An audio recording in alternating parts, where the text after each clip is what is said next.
ప్రతి అక్షరం ప్రజల పక్షం. HR9 న్యూస్ టీవీకి స్వాగతం, సుస్వాగతం. ఎమ్మెల్యే ఎంఎస్ రాజుకి ఘన స్వాగతం పలికిన శ్రీ వెంకటేశ్వర జూనియర్ కళాశాల విద్యార్థులు బాగా చదివి ఉన్నత స్థాయికి ఎదగాలని ఎమ్మెల్యే ఎంఎస్ రాజు పేర్కొన్నారు. మడకశిర పట్టణంలోని శ్రీ వెంకటేశ్వర జూనియర్ కళాశాలలో నిర్వహించిన ఫ్రెషర్స్ డే కార్యక్రమానికి ఎమ్మెల్యే ఎంఎస్ రాజు, మాజీ ఎమ్మెల్సీ గుండమల తిప్పేస్వామి, తెదేపా రాష్ట్ర కార్యదర్శి శ్రీనివాస్ మూర్తి ముఖ్య అతిథులుగా హాజరయ్యారు.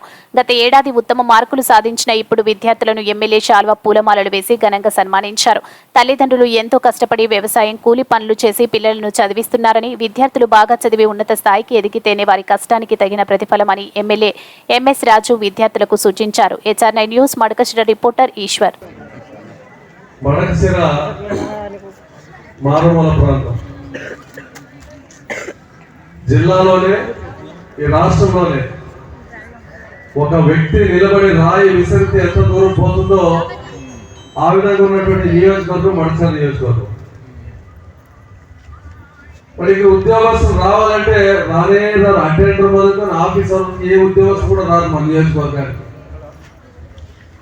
మేము అడుగుతాం ఏమి ఇబ్బంది, మా జనాలు మంచి వాళ్ళు రాండపంటే మీ ఊర్లో సరైన కాలేజ్ లేదు, మా పిల్లలు చదివించాలా, ఓ స్కూల్ లేదు, వచ్చి ఏం చేయాలన్నా అందరూ అనంతపురం చుట్టే కావాలంట, లేకపోతే హిందూపురం చుట్టూ కావాలంటారు, లేకపోతే ధర్మవరం చుట్టూ కావాలంటారు. కారణం వాళ్ళ పిల్లవాళ్ళు చదవడానికి మంచి మంచి ఎడ్యుకేషన్ ఇన్స్టిట్యూషన్ లేవని దీంతో. అలా ఇక్కడ ఒక కాలేజ్ పెట్టామంటే నాకు ఎంత సంతోషం, నాకు ఏదో ఆస్తి వచ్చిన సంతోషమైంది. వాళ్ళు నేనే హైదరాబాద్ పిలుచుకుపోయినా, నాకు అమ్మ పిలుచుకుపోయినా, వాళ్ళకి కావాల్సినటువంటి పర్మిషన్స్ అన్ని ₹1000 లంచం లేకుండా. ఆనందం ఏమంటే మా ప్రాంతంలో వీళ్ళ నేపథ్యం కూడా కనుక్కున్నాం. ఇంతకుముందు LRG స్కూల్లో ఉన్నటువంటి వాళ్ళు మంచి టీచర్స్, మంచి లెక్చరర్స్. ఈరోజు టీచర్స్ డే. సర్వేపల్లి రాధాకృష్ణ అనే ఒక సామాన్య ఉపాధ్యాయుడి జన్మదినం. అంతేనా? సామాన్యమైనటువంటి ఉపాధ్యాయ వృత్తి నుంచి భారతదేశానికి రాష్ట్రపతి కాగలిగాడు.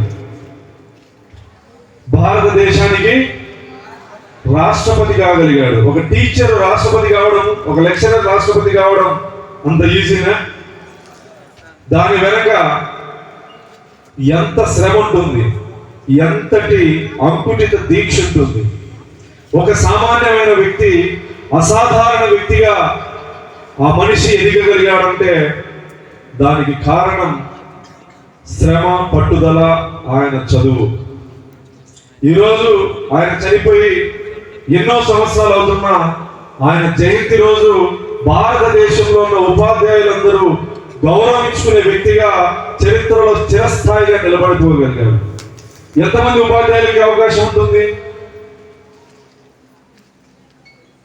ఉండకపోవచ్చు, కానీ మీకుంటుంది. ప్రతి విద్యార్థికి మనం అనుకునేటువంటి లక్ష్యం ఏదైతే ఉందో ఆ లక్ష్యాన్ని చేరుకునేంత వరకు విశ్రమించకూడదు. కష్టం వచ్చినా ఏదొచ్చినా వెనకడుగు వేయకూడదు. క్లాస్ రూముల్లో మిమ్మల్ని మీరేమవుతారని లెక్చరర్స్ కానీ ఎవరైనా అడిగితే ఈజీగా IAS, IPS, డాక్టర్, ఇంజనీర్ చెప్పేస్తారు. చెప్పడం తేలిక, దాన్ని సాధించడం. మీరు నిజంగా IAS కావాలనుకుంటే, నిజంగా IPS కావాలనుకుంటే, డాక్టర్ కావాలనుకున్నా, ఇంజనీర్ కావాలనుకున్నా ఈ రోజు ఈ క్షణం నుంచే మీరు ఆ దిశగా అడుగులు వేయాలి.